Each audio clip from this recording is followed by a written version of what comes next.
بسم اللہ الرحمن الرحیم۔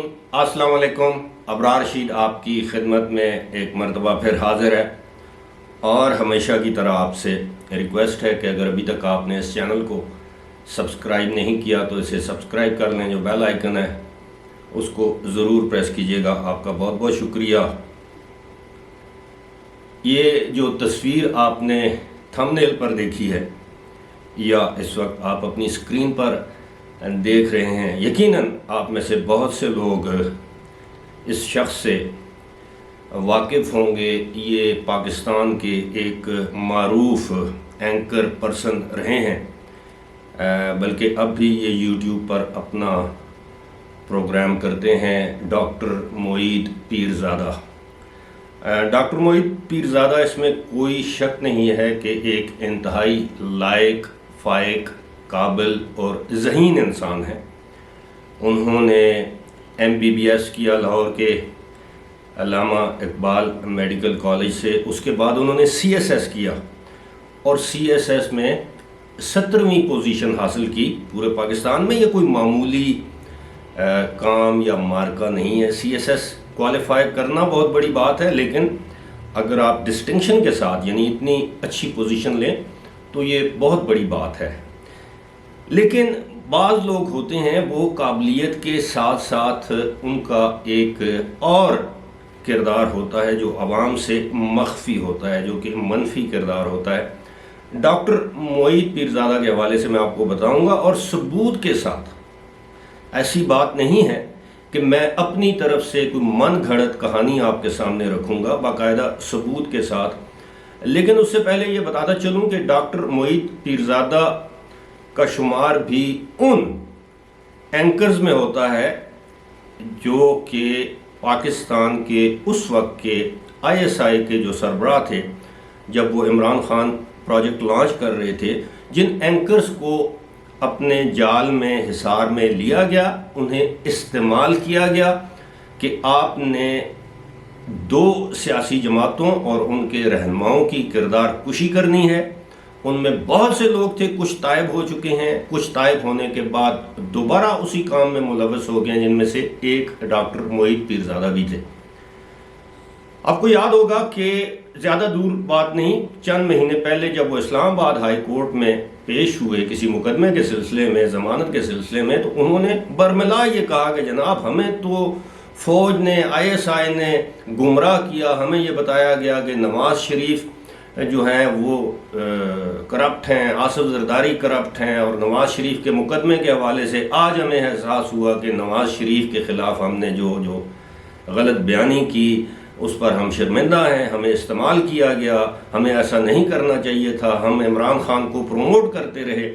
لیکن بعد ازاں جب وہ ملک سے، پاکستان سے فرار ہو گئے، باہر چلے گئے، کیونکہ ان کے پاس برطانوی شہریت بھی ہے، ان کو برٹش پاکستانی کہا جاتا ہے، اور وہاں سے وہ ایک مرتبہ پھر پاکستان کے خلاف ہرزہ سرائی میں مصروف ہے۔ پاکستان سے مراد یہ پاکستانی اسٹیبلشمنٹ کے حوالے سے، وہی اسٹیبلشمنٹ جس کے ہاتھوں وہ استعمال ہوتے رہے، آج وہ موجودہ اسٹیبلشمنٹ کو اس کا مورد الزام ٹھہراتے ہوئے وہ کہتے ہیں کہ ایک مرتبہ پھر موجودہ اسٹیبلشمنٹ جو ہے وہ غیر جانبداری کی بجائے عمران خان کا ساتھ دے تو اچھی ہے، اگر وہ ایسا نہیں کرتی تو اسٹیبلشمنٹ بری ہے۔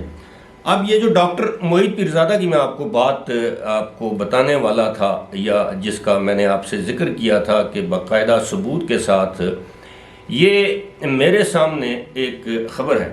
اگرچہ یہ ایک خبر ڈان میں بھی پبلش ہوئی تھی، جو پاکستانی انگریزی اخبار ہے اس میں بھی، لیکن اس کے بعد یہ خبر جو ہے وہ پبلش ہوئی خلیج ٹائمز میں۔ ڈان بھی ایک بڑا معتبر اخبار ہے، اور یہ خبر بریک ڈان نے کی تھی، لیکن اس کے بعد یہ خبر شائع ہوئی خلیج ٹائمز میں، جو کہ UAE کا انتہائی معتبر اخبار ہے۔ خلیج ٹائمز میں کیا لکھا جاتا ہے ڈاکٹر معید پیرزادہ کے حوالے سے کہ وہ اپنے والد، اب اس کی جو ہیڈنگ ہے وہ میں آپ کے سامنے رکھ دیتا ہوں۔ وہ اس کی ہیڈنگ میں لکھا ہے کہ well known Pakistani journalist held for fraud in Abu Dhabi. Pakistan کا ایک معروف صحافی جو ہے وہ اس کو ابوظہبی میں فراڈ کرتے ہوئے پکڑ لیا گیا۔ اب اس میں آگے وہ کہتے ہیں کہ well known Pakistani T V journalist doctor Mohit Pirzada has been detained in Abu Dhabi for fraudulently obtaining thumb impression from his father who is admitted in a local hospital in a critical condition. کہ جناب doctor Mohit Pirzada کو Abu Dhabi کے ایک اسپتال سے گرفتار کیا گیا ہے اس الزام میں کہ وہ اپنے انتہائی علیل بستر مرگ پر موجود والد جو کہ اس وقت سی سی یو یا آئی سی یو میں تھے، آکسیجن پر تھے یا وینٹیلیٹر پر تھے، ان کا انگوٹھے لگوا رہے تھے کچھ دستاویزات پر اور معاف کیجیے گا، اور اس کی جو اطلاع ہے وہاں اسپتال کے عملے نے ابو دھابی کی پولیس کو کی اور انہیں گرفتار کر لیا گیا۔ اس بات کی تصدیق وہاں کی پولیس نے کی۔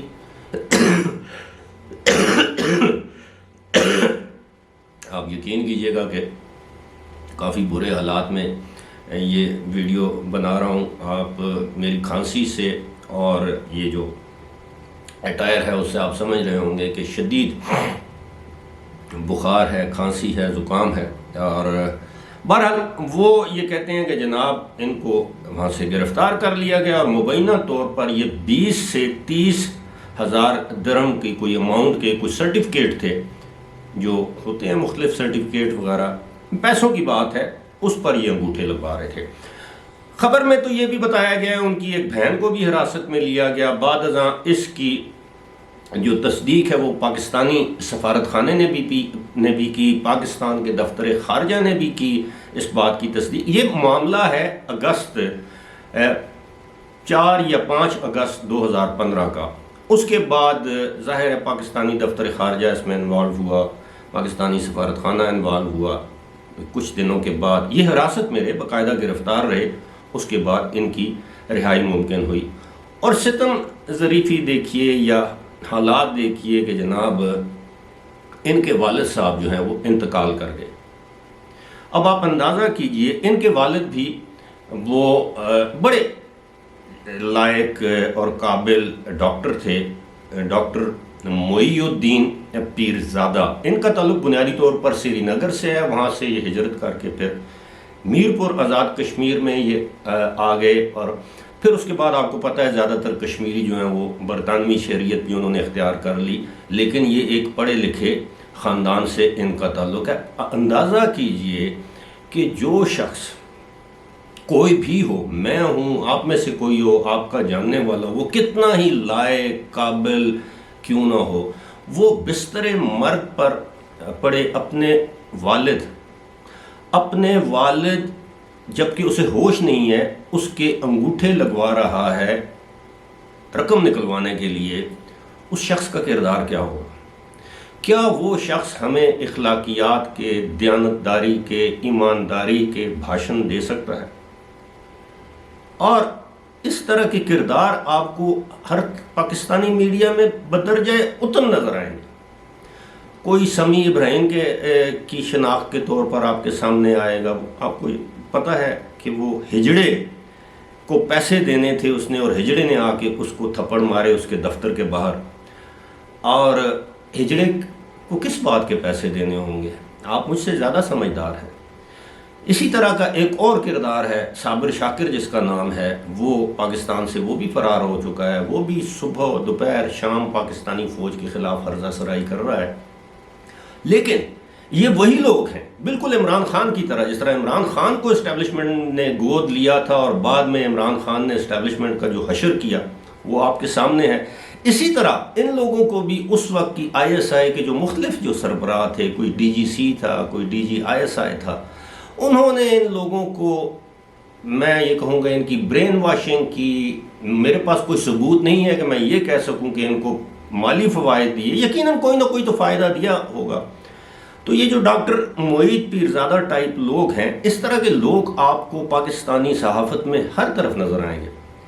میں ان کی competence as a T V host, ان کی کمپیٹنس ایز اے ڈاکٹر، ان کی competence as a very well read and learned person, اس پر میرا کوئی سوال نہیں، لیکن آج دن تک میں یہ سمجھتا ہوں اگر یہ خلیجی اخبار ہے نا، پاکستان میں ڈان ہے، اگر یہ خبریں غلط ہیں تو آپ ان کے خلاف قانونی چارہ جوئی کیوں نہیں کرتے؟ اور میں آپ کو یہ بتا دوں، یہ میرا ذاتی ایکسپیرینس ہے کہ مجھے پتا ہے کہ جو خلیجی جو اخبار ہیں وہ اس وقت تک کوئی خبر نہیں دیتے جب تک کہ وہاں کی پولیس، وہاں کی اتھارٹی سے وہ خبر سینسر ہو کر اس کی اپروول نہ مل جائے۔ وہ کوئی متنازع خبر وہاں، آپ کو پتا ہے وہاں صحافت کی اس طرح آزادی نہیں ہے، کبھی وہ متنازع خبر جو ہے وہ ان کی اخبار یا ان کے ٹیلی ویژن کا حصہ نہیں بن سکتی جب تک کہ اس میں سچائی نہ ہو۔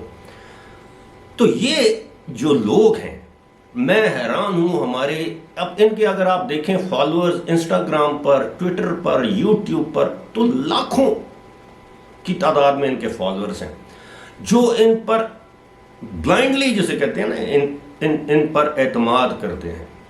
اور ان لوگوں کا اصل چہرہ اگر عوام کو دکھایا جائے تو لوگ کہتے ہیں جی کہ پتہ نہیں اس بندے کو کیا تکلیف ہے، ہمیں کوئی تکلیف نہیں ہے۔ لیکن کم از کم آپ کو اتنا تو پتہ ہونا چاہیے کہ ان لوگوں کا اصل چہرہ کیا ہے، اصل کردار کیا ہے۔ میں نے آپ کے سامنے خلیج ٹائمز کی جو خبر ہے وہ آپ کے سامنے رکھتی ہے کہ اپنے والد، یعنی میں خود، میرے اپنے والد صاحب، والدہ، ہمارے ہاتھوں میں انہوں نے دم توڑا، اور میں سمجھتا ہوں کہ کوئی انتہائی بد نصیب انسان ہوگا جو اس نزاع کے عالم میں اپنے والدین سے یہ سلوک کرے۔ تو میں تو سمجھتا ہوں کہ ایسا انسان کہلانے کے لائق نہیں ہے، چاہے جائے کہ ہم اسے معزز، مہذب، صحافی، اینکر پرسن کہیں۔ بھارت، یہ ہماری قومی بدقسمتی ہے کہ ہم کسی کے پیار میں، کسی کی محبت میں، کسی کے عشق میں اس حد تک اندھے ہو جاتے ہیں کہ ہم یہ ساری چیزیں بھلا بیٹھتے ہیں۔ فی الحال مجھے دیجیے اجازت، خدا حافظ۔